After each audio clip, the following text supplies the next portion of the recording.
We need a more dynamic approach to projections, Charles. Your methods are antiquated. Julian Vance said this while leaning back in a chair that cost more than my first car. He was 32 years old, wearing a Brioni suit that looked vacuum sealed onto his frame, and he held the title of Chief Strategy Officer. He got the title because his last name was Vance. My name is Charles Bennett. I'm 56 years old. And for 28 of those years, until that moment in that glass-walled conference room, I was the senior estimator for Sterling Construction. I looked at the schematics for the Northgate Tower project spread across the mahogany table. My numbers were in neat columns on a yellow legal pad, calculated down to the last box of rivets. Julian's numbers were on an iPad, a series of brightly colored, optimistic graphs that promised a 22% profit margin. My methods are based on 28 years of project data, Julian, I said, keeping my voice even. Your projection for structural steel is 15% below current market rates. Your labor estimate assumes a 6-day work week with 0 overtime for a 14-month build. That's not dynamic. It's fiction. He smiled, a tight, unpleasant gesture. It's called agile forecasting, Charles. We're pricing for the win, then optimizing for efficiency on the back end. It's about capturing market share. I knew what he meant. Optimizing for efficiency was the new MBA jargon for hitting the client with a blizzard of change orders for things that should have been in the original bid. It was a shell game. It was fraud. The only way to make this number work, I said, tapping my pen on my notepad, is to bill the Northgate Group for at least $8 million in unforeseen modifications after the contract is signed. They're not going to stand for it. We're already in disputes with City Metro and Harrison Airport over the same strategy. That was the mistake. I had questioned his strategy. In front of 2 junior analysts he'd brought in to witness his brilliance, I had called his masterpiece a forgery. His smile vanished. That's the problem, Charles. You're not a team player. You're stuck in the old ways. This company needs to evolve. He stood up, straightening his tie. This is my decision to make. And my other decision is that your role at Sterling Construction is no longer a strategic fit. We're terminating your employment, effective immediately. The air left the room. The 2 junior analysts stared at their shoes. Julian slid a thin folder across the table. A standard severance package. 2 months' pay. An insult.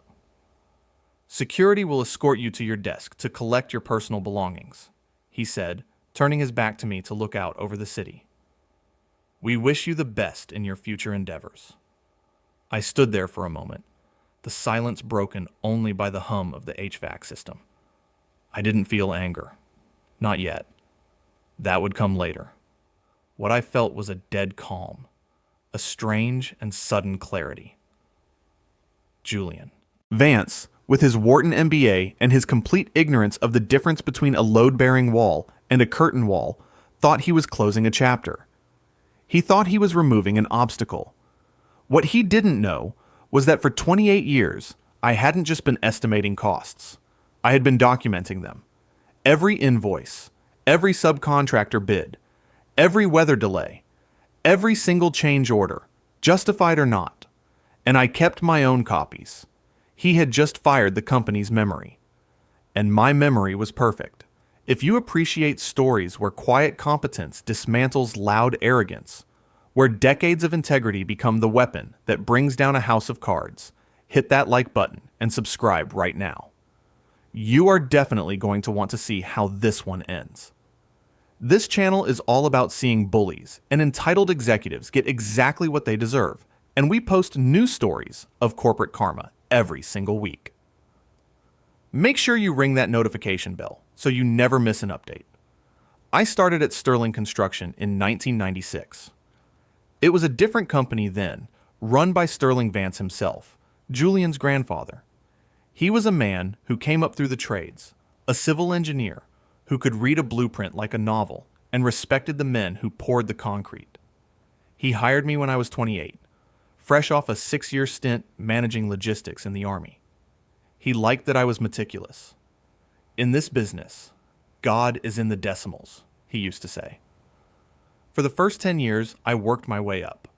I spent my weekends on job sites, my evenings poring over supply chain reports. I missed my daughter Amy's first grade play because I was in a trailer in the middle of a muddy field, recalculating the cost of dewatering the foundation for the Lakeside Medical Center after a freak flood. That single all-nighter turned a potential $2 million loss into a $4 million profit because I found a clause in our insurance policy nobody else had bothered to read. My wife Sarah understood, mostly. She knew I was building something, a future for us, a reputation for myself. By 2005, I was senior estimator. I built the entire department from the ground up, creating the proprietary bidding software and the historical cost database that became the engine of the company's growth. Every major project Sterling won for the next 2 decades crossed my desk.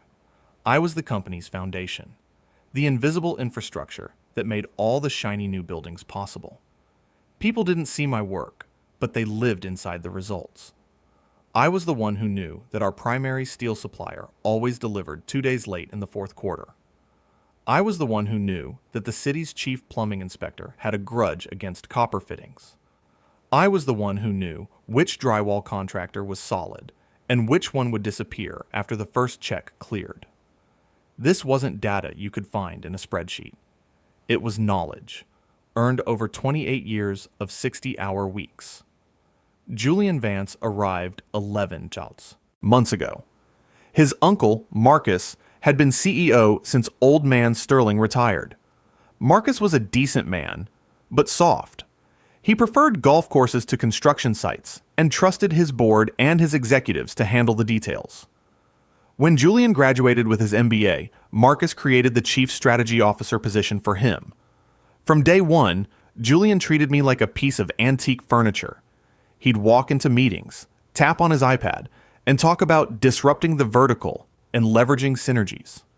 He saw my detailed, ground-up estimates as a bug, not a feature. They were too conservative, too slow. He wanted to bid on everything, win at any cost, and figure out the details later.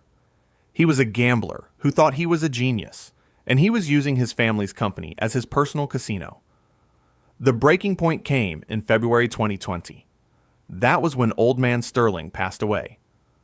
Before that, even in retirement, his presence acted as a check on the worst impulses of his son and grandson. With him gone, Julian was completely unleashed.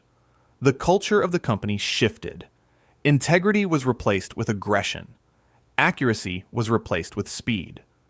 The strategy of lowballing bids and manufacturing overages became official policy, dressed up in the language of agile finance.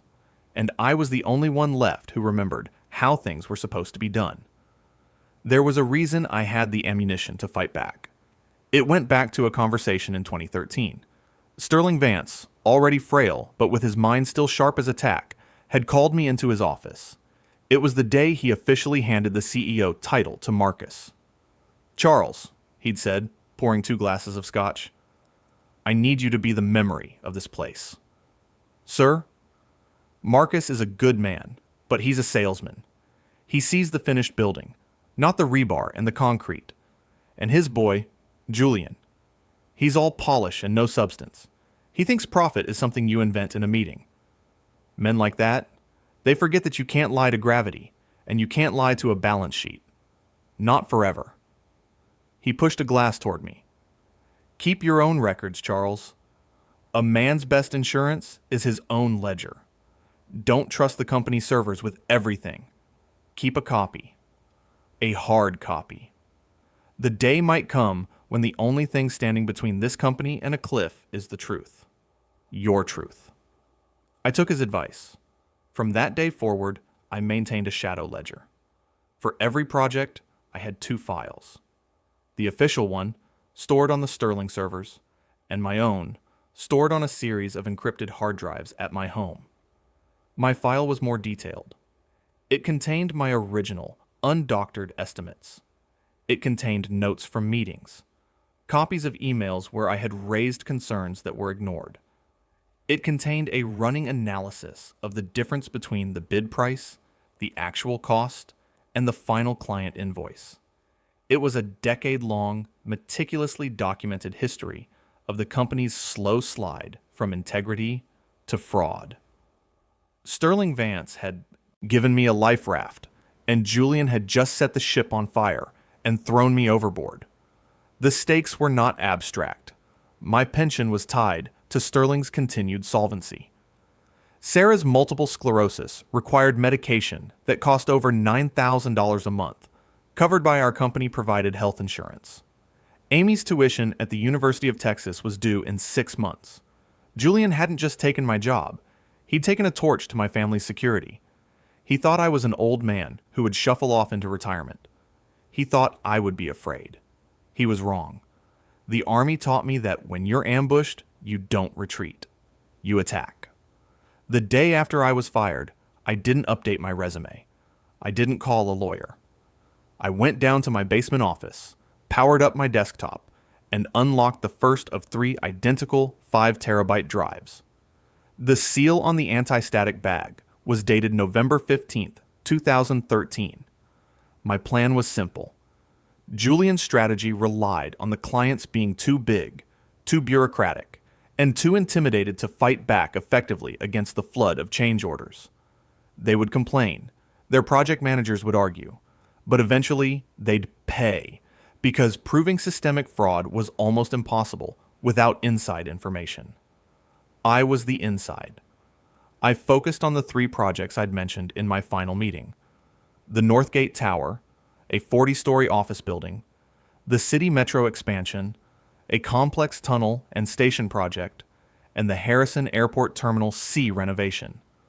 Together, they represented over $500 million in contracts, and I knew for a fact that the current disputed change orders across all 3 totaled precisely $34.2 million. Julian thought this was a negotiation. I was about to reclassify it as an indictment.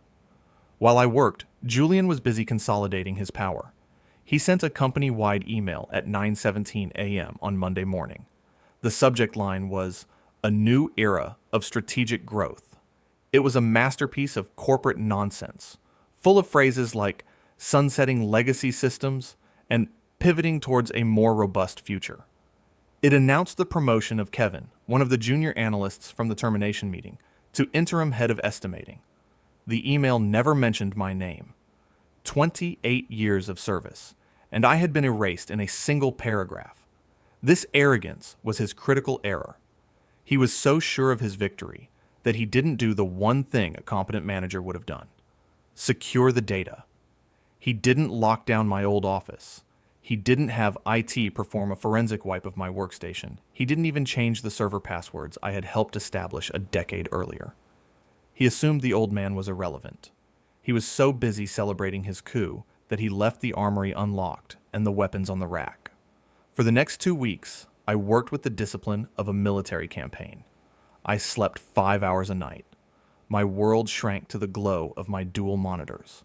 For each of the 3 projects, I assembled a dossier. It was the most important estimating job of my life. Each dossier was over 200 pages long and contained an executive summary, followed by irrefutable proof. For the Northgate Tower, I included a copy of Julian's approved bid, which listed a budget of $1.2 million for the HVAC system. Right next to it, I placed the official quote from the subcontractor, Train Mechanical, for $2.8 million, dated 3 weeks before our bid was submitted. I also included the email from Julian to the bidding team with the subject "Get It Under," instructing them to use the placeholder number for now, and that they would find the delta inefficiencies later. For the city metro expansion, I laid out the concrete bid. Our proposal allocated $11.4 million. My original rejected estimate was for $16.8 million. The difference was a line item Julian had personally deleted: subsurface water mitigation. He called it gold plating. I attached the city's own geological survey report from the project's initial environmental review, which explicitly warned of a high water table and the necessity of extensive dewatering. The $5.4 million change order Sterling had submitted 3 weeks ago for unforeseen groundwater issues was now exposed for what it was: planned theft. For the Harrison Airport renovation, it was the electrical work. Julian's bid used non-union labor rates to win the contract, in direct violation of the Port Authority's project labor agreement. I had warned him in writing. I attached a copy of my email, his dismissive one-line reply, "We'll handle the PA," and the subsequent $7 million change order to cover the costs of hiring a union crew at the last minute to avoid a shutdown.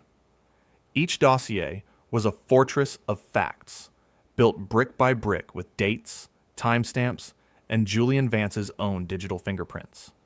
I printed 3 copies of each, had them professionally bound at a print shop, and created 3 separate encrypted USB drives containing the digital source files. The shadow ledger was now a weapon, ready to be deployed. I didn't mail them.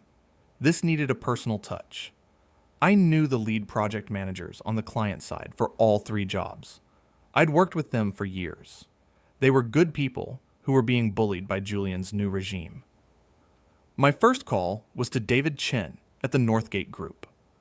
We met at Murphy's Diner, a place with worn vinyl booths and coffee that could strip paint. Not a boardroom. This was not a corporate meeting. "Charles," he said, shaking my hand, "I heard you retired. Congratulations." "Not exactly, David," I replied, sliding one of the bound dossiers across the table. "I was fired, and this is the reason why." He opened it. I watched his eyes move across the executive summary. He was a 30-year veteran of commercial real estate development. He understood the game, but this was different. This wasn't just aggressive business. This was a blueprint for a crime. He read for 20 minutes in complete silence, occasionally letting out a low whistle. Finally, he closed the book. He looked at me, then at the dossier, then back at me. "My God, Charles," he said, his voice barely a whisper. "It's all here." He put it all in writing. "Julian is arrogant," I said. "He thinks he's the smartest guy in every room. He never imagined anyone was keeping receipts." "What do you want?" David asked. "I want you to stop paying your bills," I said. "I want you to demand an independent audit. And I want you to share this with the folks at City Metro and Harrison Airport. My contact information is on the last page. Tell them I have a package for them, too." I left him there with the book. I paid for the coffee and walked out. I didn't need to do anything else. I had planted the seeds. Now, I just had to wait for the rot to spread. The first tremor hit Sterling Construction 8 days later. The Northgate Group's quarterly progress payment, a check for $12.5 million, didn't arrive. Then a letter from their legal department arrived via courier. It announced a formal halt to all payments pending a comprehensive review of all change order submissions to date. 2 days after that, City Metro followed suit, freezing a payment of $8 million. By the end of the week, Harrison Airport had joined the boycott, withholding another $13.7 million. Sterling's cash flow, the lifeblood of any construction firm, was suddenly choked off. Subcontractors weren't getting paid. Suppliers were threatening to halt deliveries. The machine was grinding to a halt. I watched it all from a distance, through the quiet calls I received from old colleagues still inside. They spoke of panic in the executive wing. Julian, they said, was in a rage, screaming at the finance department, threatening the clients with lawsuits. He was a general who had never planned for his supply lines to be cut. His agile strategy had no contingency for an enemy that suddenly had access to his entire playbook. The emergency board meeting was called for a Tuesday at 10 a.m. Marcus Vance had flown back from a golf trip in Scotland. The company's general counsel, a man I'd known for 20 years, was there. The mood, I was told, was grim. Julian was trying to spin it. He stood at the head of the long conference table, the same table where he'd fired me, and delivered a presentation full of his usual jargon. He blamed a coordinated and aggressive action by the clients, unprecedented market pressures, and a temporary liquidity challenge. He had a plan, he assured them, a bold counter-lawsuit, a public relations offensive. He was still performing, still acting the part of the brilliant strategist. He had no idea he was already a ghost. The interruption came at 10:42 a.m. The door to the boardroom opened, and Marcus Vance's executive assistant showed in a woman Julian had never seen before. Her name was Elena Ramirez, and she was a senior partner at the city's most formidable litigation firm. "This is a private meeting," Julian snapped. "She's here at my invitation." One of the older board members, a man named Henderson, said quietly. Henderson had been a friend of Sterling Vance. "Ms. Ramirez represents the Northgate Group. I suggest you listen to what she has to say." Elena Ramirez placed a leather briefcase on the table and opened it. She didn't take out a stack of papers. She took out a single, familiar-looking, professionally bound book. "My dossier." She slid it to the center of the table. "We can dispense with the talk of market pressures, Mr. Vance," she said, her voice calm and cutting. "We have received a comprehensive, third-party analysis of the bidding and change order process for our project. It details a pattern of deliberate underbidding and systemic, fraudulent cost inflation going back at least 3 years. She paused, letting the weight of her words settle in the room. "The analysis was provided by a man I believe you all know. A man with a 28-year reputation for unimpeachable accuracy. His name is Charles Bennett." A bomb had gone off in the room. Every eye swiveled to Julian. His face, usually tanned and confident, was the color of ash. His uncle Marcus stared at him, a look of dawning horror on his face. The company's lawyer slowly put his head in his hands. They all knew me. They knew my work. They knew that if my name was on that report, it was over. My reputation for integrity was a more powerful weapon than their entire legal department. "Mr. Bennett's analysis is exhaustive," Ramirez continued, her tone clinical. "He has provided similar documentation to City Metro and the Harrison Port Authority. Combined, our clients are formally disputing $34.2 million in charges. We will be filing a joint civil suit citing RICO statutes for racketeering, effective tomorrow morning at 9 a.m. The damages we will be seeking will be treble the disputed amount, plus legal fees. That's a number well north of $100 million. It will bankrupt this company." The silence was absolute. Julian looked like he couldn't breathe. "However," Ramirez said, "our clients are not interested in destroying Sterling Construction. They are interested in justice, and in ensuring this never happens again. They have authorized me to present a preliminary settlement offer contingent on immediate acceptance of several non-negotiable conditions." She slid a single sheet of paper across the table to Marcus Vance. He picked it up with a trembling hand. The board members leaned in to read. First, Sterling Construction would write off the entire $34.2 million in disputed charges immediately.